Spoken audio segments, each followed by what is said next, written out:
ಯಾರು ಸರ್ ಇದು ಯಾವಾಗಿದಾಯಿತು? ಎಸ್ ಶುರು ಸ್ಟೇಷನ್ ಬಜಾರ್ ಪೊಲೀಸ್ ಸ್ಟೇಷನ್ ವ್ಯಾಪ್ತಿಯಲ್ಲಿ ಒಂದು ಕೊಲೆ ಪ್ರಕರಣ ವರದಿಯಾಗಿದೆ. ಅದರಲ್ಲಿ ಮೃತರಾದವ್ರ ಹೆಸರು ಅನಿಲ್ ರಾಠೋಡ್ ಅಂತ, ಸುಮಾರು 45 ವರ್ಷ ಇದೆ. ಅವರು ವಿವಾಹಿತರಾಗಿದ್ದಾರೆ ಮತ್ತು ನಮಗೆ ಬಂದ ಪ್ರಾಥಮಿಕ ಮಾಹಿತಿ ಪ್ರಕಾರ ಅವರು ಒಂದು ಖಾಸಗಿ ಫೈನಾನ್ಸನ್ನು ಮಾಡ್ತಾಯಿದ್ರು ಮತ್ತು ವಕೀಲರು ಕೂಡ ಆಗಿದ್ದಾರೆ ಅಂತ ಹೇಳ್ತಾ ಇದ್ದಾರೆ. ಬಟ್ ಅದು ರೆಗ್ಯುಲರ್ ಪ್ರಾಕ್ಟೀಸ್ ಮಾಡ್ತಾ ಇರಲಿಲ್ಲ ಅಂತ ಕೆಲವು ನಮಗೆ ಪ್ರಾಥಮಿಕ ಮಾಹಿತಿ ತಿಳಿದು ಬಂದಿದೆ. ಅದರ ಪ್ರಕಾರ ಅವರಿಗೆ ಪರಿಚಯ ಇರೋರು 3 ಜನ ಬಂದು ಹಲ್ಲೆ ಮಾಡೋದಾಗಿದೆ.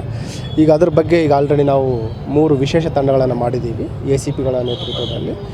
ಆದಷ್ಟು ಬೇಗ ಆರೋಪಿಗಳನ್ನು ಬಂಧಿಸ್ತೀವಿ ಮತ್ತು ಈ ಘಟನೆಗೆ ಏನು ಕಾರಣ ಅಂತ ಕೂಡ ನಾವು ತಿಳ್ಕೊತೀವಿ. ಏನು ಕೆಲಸ ಮಾಡ್ತೀವಿ ಸರ್?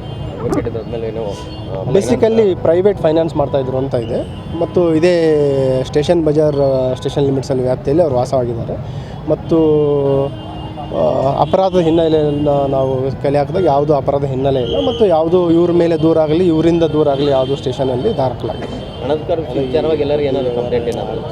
ಇಲ್ಲಿವರೆಗೆ ಯಾವುದೂ ಆಗಿಲ್ಲ. ಅದ್ರ ಬಗ್ಗೆನೂ ಕೇಳಿದ್ದೀವಿ. ಹಣಕಾಸಿನ ವಿಚಾರಕ್ಕೆ ಯಾವುದೂ ದೂರು ಆಗಿಲ್ಲ ಮತ್ತು ಈಗ ಇಮ್ಮಿಡಿಯೇಟ್ ರೀಸನ್ ಏನು ಕೊಲೆ ಮಾಡಲಿಕ್ಕೆ ಅನ್ನೋದ್ರ ಬಗ್ಗೆ ಆರೋಪಿಗಳಿಗೆ ಆಲ್ರೆಡಿ ನಾವು ವಿಶೇಷ ತಂಡಗಳನ್ನು ಮಾಡಿದ್ದೀವಿ.